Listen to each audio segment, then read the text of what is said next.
अस्सलाम वालेकुम एवरीवन, सबको दूसरा रोज़ा मुबारक हो। और दूसरा रोज़ा है और अफ्तारी के लिए एक स्पेशल सी डिश बना रहे हैं मीठा। कल मैंने बनाई थी चना चाट थी, तो आज स्पेशल सा मीठा बनाने को दिल कर रहा था। तो लबे शीरीं की रेसिपी मैं आपके साथ शेयर करूँगी। ये बहुत ही यूनिक रेसिपी है और बहुत ही मज़ेदार लगती है।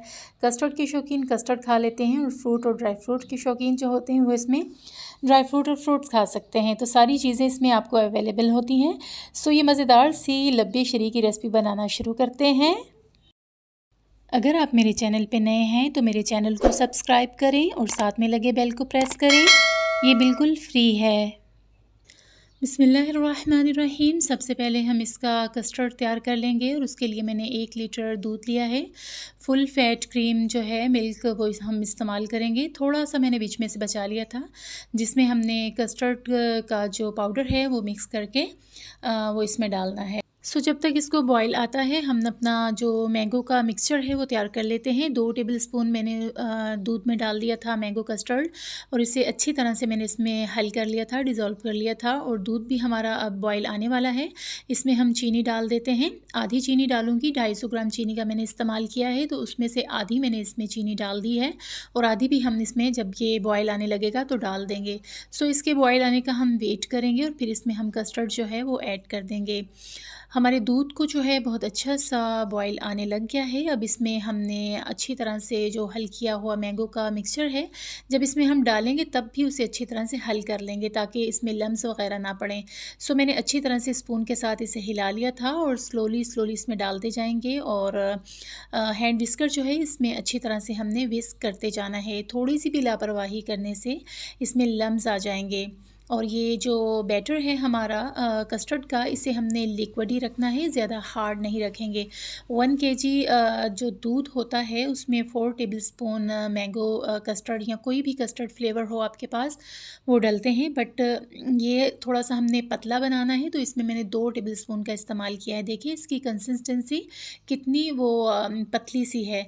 सो इसमें हम इसी तरह से मैंगो का कस्टर्ड जो है वो शामिल करते जाएंगे, और अच्छी तरह से इसे पका लेंगे, ताकि इसका कच्चापन जो है वो दूर हो जाए। सो 5 से 6 मिनट के लिए हम इसे पकाएंगे मज़ीद, और फिर इसे ठंडा होने के लिए रख देंगे। और जब ठंडा होने के लिए रखेंगे तो तब भी इसमें स्पून चलाते रहेंगे, ताकि इसके ऊपर वो मलाई सी ना आए, वो बहुत बुरी लगती है। सो इसे रखते हैं ठंडा करने के लिए। जब तक ये ठंडा होगा हम बना लेते हैं जेलीज़। 2 फ्लेवर की मैं जेली बना रही हूँ, स्ट्रॉबेरी और बनाना। तो चलिए वो तैयार कर लेते हैं। जेली बनाने के लिए मैंने फ्राई पैन में 1 कप पानी डाल दिया है, और 1 साशे जो है मैंने बीच में डाल दिया है। पानी की जो मिकदार लिखी होती है पैकेट के ऊपर, उससे मैंने कम डाला है पानी, क्योंकि थोड़ा सा जो है ना हमें जल्दी चाहिए था कि जल्दी से जम जाए, तो पानी थोड़ा सा मैंने कम डाला है। और इसको पका लेंगे जब तक कि इसमें डिज़ोल्व ना हो जाए। जब ये अच्छी तरह से इसमें डिज़ोल्व हो जाएगी और हल्का सा इसमें बबल्स आने लग जाएंगे, तो इसे हमने प्लेट में ट्रांसफ़र कर देना है, और रूम टेम्परेचर पर ठंडा होने के लिए इसे छोड़ देंगे। ये देखिए इस तरह से इसमें अब बबल्स आने लग गए हैं, तो इसे हम प्लेट में निकाल देंगे, और बनाना जेली जो है वो भी रेडी कर लेते हैं। कस्टर्ड भी बन गया है और जेलीज़ भी बन गई हैं, उन्हें हमने ठंडा होने के लिए रख दिया है। अब हमने लेनी है क्रीम। डेयरी क्रीम का इस्तेमाल करेंगे। 2 पैकेट मैंने क्रीम लिया है। ये ज़्यादा ही थोड़ी ठंडी हो गई थी, तो आपने जो इस्तेमाल करनी है इतनी ठंडी इस्तेमाल ना कीजिएगा। मैं थोड़ा सा डीप फ्रीज़र में रख के भूल गई थी, तो ये ज़्यादा ठंडी हो गई सी। बट मैं इसे बीटर की मदद से विस्क करूँगी, बीट करूँगी, तो ये अच्छी सी हमारी हो जाएगी, नरम सी।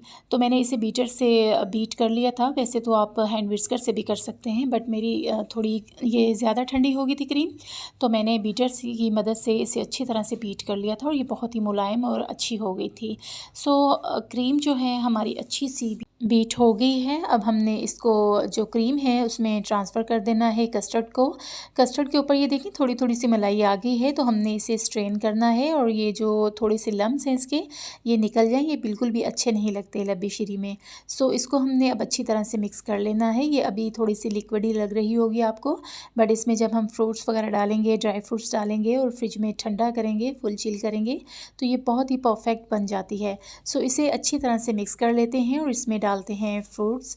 तो सबसे पहले मैंने इसमें कॉकटेल डाल दिया था और मिक्स फ्रूट वाला, और उसके बाद मैंने इसमें चीकू डाल दिए थे 4, और सेब मैंने लिए थे 2 जिन्हें मैंने पील आउट कर लिया था और वो भी इसमें ऐड कर दिए थे, और बनाना मैंने लिए थे 4 से 5, वो भी मैंने इसमें कट करके डाल दिए थे, और इसे अच्छी तरह से हमने मिक्स कर लेना है। अगर आपको और भी फ्रूट्स पसंद हो तो आप इसमें डाल सकते हैं, वो आपकी चॉइस है। फ्रूट्स को हमने अच्छी तरह से इसमें हल कर लिया है। अब इसमें ड्राई फ्रूट्स डालेंगे। आलमंड्स मैंने डाल दिए हैं कट करके। अब इसमें मैंने डाल दिए हैं काजू, 1-1 टेबलस्पून मैंने इसमें इस्तेमाल किया था। पिस्ताशू डाल दिए हैं मैंने 1 टेबलस्पून, इसे भी मैंने बारीक बारीक कट कर लिया था। और किशमिश डालेंगे तकरीबन 1 टेबलस्पून, ये भी मैंने अच्छी तरह से साफ़ कर ली थी और धो ली थी। इनको अब अच्छा सा हमने मिक्स कर लेना है, और जब ये मिक्स हो जाएंगे तो इसके बाद इसमें मैं डेसिकेटेड कोकोनट डाल दूँगी। वो मैंने घर पर ग्रेट किया है। जो घर पे ग्रेट करते हैं उसमें ज़्यादा अच्छा जायका आता है बाज़ार की निस्बत। इसको हमने अच्छी तरह से ग्रेट किया था, और ये मैं इसमें 2 टेबलस्पून डाल रही हूँ। मुझे पसंद है तो मैं ज़्यादा डाल रही हूँ, अगर आपको नहीं पसंद तो आप इसे स्किप कर सकते हैं। इन चीज़ों को हमने अच्छा सा मिक्स कर लेना है। और अब जो जेलीज़ हैं उनको भी मैंने रख लिया है, अच्छी तरह से ये जम चुकी थी और क्यूब्स की शक्ल मैंने इसे काट लिया था। अब इनको करेंगे डिश आउट, और डिश आउट करने के लिए मैंने ले ली है एक ट्रांसपेरेंट डिश, और इसमें बहुत ही ज़बरदस्त, बहुत ही खूबसूरत लबे शरी लगती है। इसमें पहले हमने लबे शरी का जो मिक्सचर है वो डाल देना है नीचे बेस में, और इसके ऊपर फिर हम डालेंगे जेलीज़।